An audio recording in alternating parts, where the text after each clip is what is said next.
तो यहाँ पर हमारे पास प्रश्न संख्या 9 है और जरा देखिए प्रश्न संख्या 9 क्या कह रहा है और कैसे कर सकते हैं। तो यहाँ पर जो प्रश्न संख्या 8 देखे हैं बिल्कुल उसी से मिलता जुलता हमारा प्रश्न संख्या 9 है, बिल्कुल आसानी के साथ हम लोग कर पाएंगे। प्रश्न का पैटर्न देखो, प्रश्न का पैटर्न क्या है।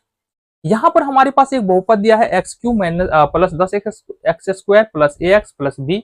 इसके अलावा इस बहुपद का दो गुणनखंड दिया है X minus A X minus B. यहाँ पर चर के अलावा जो एक्स चर में बहुपद है इसके अलावा दो यहाँ पर अननोन वैल्यू है ए और बी, ये हमको पता नहीं है। बोल रहा है बाबू ए और बी का मान हमको निकाल के बता दो।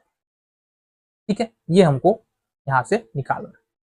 तो सबसे पहला काम तुम क्या करोगे इस प्रश्न को बनाने के लिए, सबसे पहला काम तुम मान लो, माना कि पी ऑफ एक्स बराबर X cube plus 10 X square plus A X plus B एक बहुपद है। ठीक है, अब दूसरा काम देखो, पी ऑफ एक्स का एक बहुपद क्या है एक्स माइनस एक और दूसरा बहुपद है एक्स माइनस टू। ठीक है, तो यहां पर दिया क्या है देखना जरा ध्यान से, दिया है कि एक्स माइनस एक पी ऑफ एक्स का गुणनखंड। ठीक है, गुणनखंड है।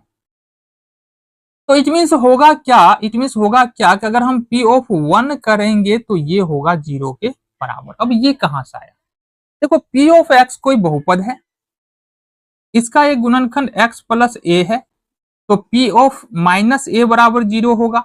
इसका एक गुणनखंड यदि x माइनस ए है तो यहाँ पर पी ऑफ ए बराबर हमारा 0 होगा। ये गुणनखंड पर में हमको बताता है। ठीक है, आ जाओ। अब हमारे पास पी ऑफ एक्स क्या है, पी ऑफ एक्स है हमारे पास एक्स क्यू प्लस में 10 एक्स स्क्वायर प्लस में ए एक्स और प्लस में बी। देन पी ऑफ 1 करे तो क्या होगा, 1 का क्यू प्लस 10 गुने 1 का स्क्वायर प्लस ए इंटू 1 प्लस बी।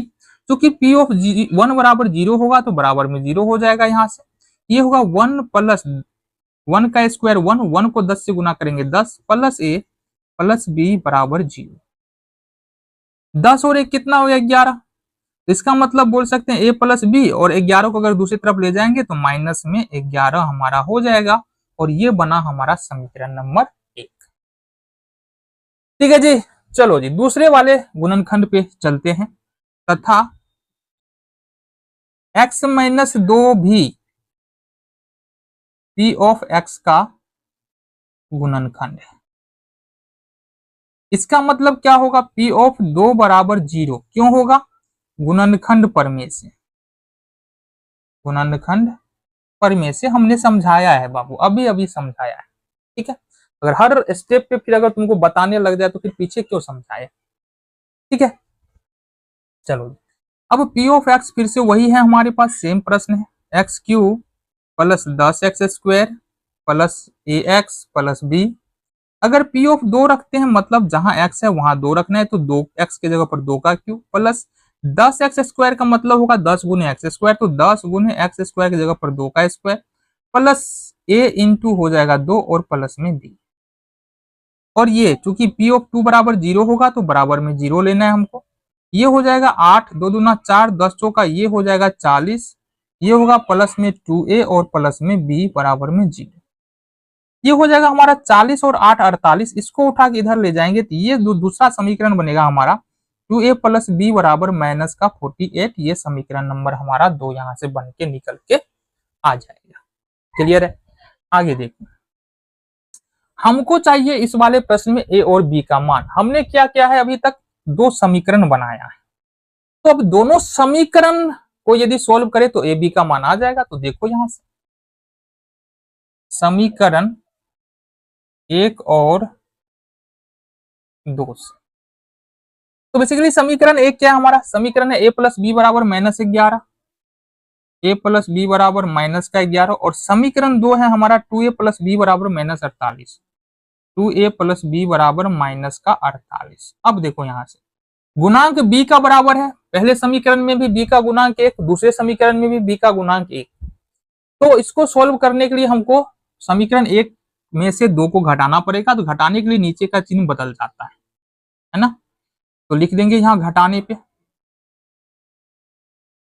चलो b से b कैंसिल आउट हो जाएगा, -2a में से a हटा दे तो हमारा सिर्फ और सिर्फ बचेगा यहाँ से माइनस का a बराबर में। अब 48 प्लस में 11 माइनस में मतलब ये होगा 8 में से 1 7, 4 में से 1 3, 37। a बराबर होगा माइनस का 37। ठीक है, ये निकल के आ गया तुम्हारा। a का मान समीकरण 1 या 2 में रख दो, तुम्हारा b का मान आ जाएगा। तो समीकरण 1 में a का मान रखने पर, तो a समीकरण 1 है, a प्लस बी बराबर -11, a का मान है -37 प्लस b बराबर -11, b बराबर होगा -11 प्लस में माइनस है, इसको इधर लेके जाएंगे प्लस में हो जाएगा 37, b बराबर होगा 7 में से 1 6, 3 में से 1 2, 26 हमारा उत्तर हो जाएगा। तो इस तरह से हमने यहाँ पर a और b का मान निकाल लिया है। तो कुछ इस तरह से अलग अलग तरह के प्रश्न तुम्हारा शेषफल प्रमेय पर भी पूछा जाता है। आओ जरा कुछ देखिए और प्रश्नों।